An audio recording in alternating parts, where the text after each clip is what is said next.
In today's episode, I'm walking you through 3 science-backed ways that the introverted brain is literally wired differently from the extroverted one. We're going to cover why dopamine hits feel like way too much for us introverts, why your mind is always busy, even when you're quiet, and why you process things more deeply than most people would ever realize. This is not personality test fluff. This is backed by neuroscience. And once you understand this about yourself, you can stop trying to override your wiring and start building around it. Start working with your introverted brain. And then rather than just trying to survive in this noisy world, you'll be able to outperform it. As you're listening to this podcast, I suspect you are a very self-aware, ambitious introvert. So you probably know that you think more deeply than other people, feel overstimulated in loud environments, and you see that you need more time to respond sometimes than other people do. Did you ever think about why? None of these traits are in your head. Well, they are, but in the most literal sense, because our brain is wired differently, and that is why we are the way we are. So today I'm going to walk you through 3 of the ways that the introverted brain is fundamentally different from extroverts, and each one is backed by neuroscience. So hopefully when you start to understand how your brain is wired, you can stop trying to fix yourself and try to act in a different way, but really start building around your strengths. And that is where we're able to tap into our introverted genius without absolutely depleting ourselves, because we're not going against the way we're built. Okay, let's dive in. Number 1, the first difference between introverted and extroverted brains is neurotransmitter sensitivity. And in particular, our friend dopamine, which I've spoken about in many episodes recently, versus acetylcholine. Now, the scientific source for this is Dr. Marty Olson-Laney, and this was carried out back in 2002. And Laney's research showed that introverts have increased sensitivity to dopamine and stronger acetylcholine activity, which explains the preference for low stimulation environments. Dopamine literally overstimulates us, while acetylcholine helps us to focus and feel satisfied. Okay, so let's dive in a little deeper. We're all familiar with dopamine. Dopamine hits come from the quick wins, the slot machine kind of lighting up and playing a tune, social media, oh, how many likes have I got? That all of these things in modern life are created to give us dopamine hits. And when we're used to that and it's taken away, we can feel pretty miserable and empty, which is why a lot of these things are borderline addictive, because we are rewarding the brain. The brain's go-get-it chemical goes off. It's novelty, it's external stimulation, it's all of these things. This also explains why, although you may be drawn to some of those activities, after a while, you feel absolutely depleted, because introverts are more sensitive to dopamine, which means that what energizes an extrovert can, and probably will, quickly overwhelm and drain us as introverts. Instead, we are more receptive and thrive on acetylcholine. And acetylcholine is a neurotransmitter that supports focus, calm pleasure, and a sense of deep well-being. So like a deep fulfillment. And of course, as introverts, we love to go deep on all of these things. So this explains why introverts enjoy solo activities so much, like reading, learning, why we enjoy that deep one-on-one conversation rather than a big group of surface level chat. Those activities light up the brain's acetylcholine pathways, which gives us that calm, focus, deep sense of well-being, versus the dopamine, which gives us the quick hit and unfortunately quickly burns us out. So where dopamine's great for thrill-seeking extroverts, acetylcholine actually rewards the inward-facing introverts.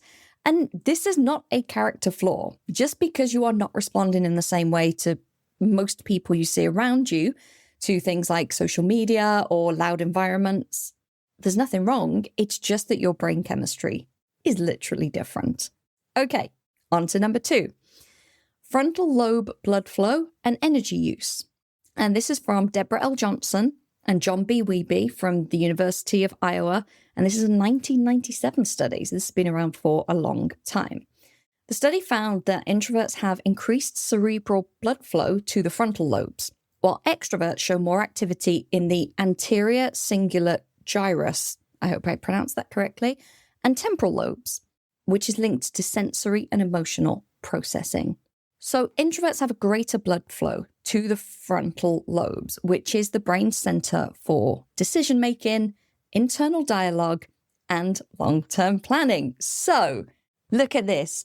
Anything that we are wired to do has a positive and a negative, right? If we go too far either way, we're not getting the most of it. So think about that.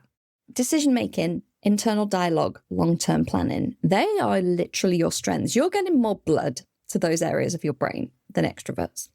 And then think about the things that also hold you back. Overthinking, decision-making, too much internal dialogue or getting into deep stories and really telling ourselves things that are maybe not true. And long-term planning can become lots of planning and not very much action sometimes. So I think this is so fascinating that those areas are literally more active. But once we know this and it's been highlighted, we can choose the activity that we focus on. So decision-making rather than overthinking. So to break it down, introverts use more oxygen and glucose in the frontal cortex, and this has been shown in PET scans. That's a positron emission tomography scan. This part of the brain is associated, like I said before, with problem solving, but also abstract thought and reflecting before we act.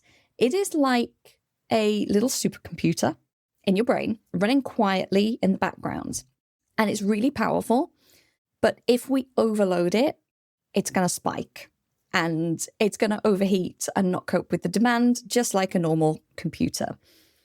And there's a big energy cost to that because spending more time in the frontal lobe means that we can fatigue a lot more quickly in overstimulating environments. So as well as maybe getting stuck in that internal state, which can be wonderful, right? If we're going inwards to maybe do a mental rehearsal of something that we want to create in our future, or we're going inwards to feel gratitude or celebrate something, that is wonderful. But it's making sure that we're not spending too much time inwards on things that are burning through our brain's energy, literally, and understanding that this is a superpower that we have if we can harness it correctly, especially things like problem solving, abstract thought, thinking before acting. Those things in the future of work in an automated AI-driven world are absolute gold. So once again, our introverted strengths are coming to the forefront, and it's really, really important that we see them as that. The fact that this part of our brain is like a supercomputer and it's processing constantly is also a good reminder that our brains are processors. They're not storage devices. And something that I talk a lot with my private clients about is making sure that you're not trying to hold everything in your brain. So whether that is journaling to process your thoughts, whether that is having a really robust system of capturing ideas and thoughts and to-dos and emptying them out of your brain on a daily basis, that is super important, because if we're trying to process and store a load of data at the same time, it's no wonder we get exhausted and overwhelmed. So essentially, your frontal lobes are doing the heavy lifting. Others are already reacting. The extroverts, they've gone past this part and they're already reacting, but you are running strategic simulations inside your head, which can be incredibly powerful and also incredibly draining. And number 3, introverts have longer neural processing pathways than extroverts. This is another study from Laney from 2002, and this cites multiple PET scan findings and foundational research of the neuroscience of arousal and personality from back in 1967 from iSync. So introverts' brain pathways for stimulus travel a longer route and engage more of the parasympathetic nervous system. So this means that introverted brains are built to pause, reflect, and analyze rather than jump straight in. So we have this longer, more complex brain circuitry that loops through memory, planning, internal dialogue, so it takes a little longer to get there. That's why we don't just jump in and react. We're routing new information through multiple regions of our brain. It's literally going on a longer journey than your extroverted colleague sat next to you. It goes through the hippocampus for memory, the anterior thalamus for awareness, and then the frontal cortex that we talked about in the previous point. So this longer route means that we can make more meaning of things, we can recognize patterns, and we are maybe more cautious in our responses, which is why we often pause before we speak, or why we feel mentally full a little bit faster and a bit overstimulated. So by contrast, extroverts are processing data through the shorter posterior thalamic pathway, which leads to a quicker, more stimulus-driven response. So again, this is wonderful. How great to know that you receive the same information as someone, but you are taking it around more regions of your brain and literally giving it a much deeper dive before you do anything with it. The downside is that we can ruminate and we can overthink and overprocess. But essentially, we have better judgment, deeper insight, and our action is likely to be more intentional because we have run it through all of those different brain regions. So when you are getting annoyed with yourself because you think you're overthinking and you're taking too long, remember that you're not. You are processing. Your brain is literally designed for depth and not speed. And that is okay. This is where, as a team, it's wonderful to have a mix of personalities because the extroverts are built for speed and instant response stimulus. Your brain is there for depth, to start seeing the deeper meaning, to recognize the patterns, or to temper maybe a quick response with one that's a little more cautious. And both of those things are needed.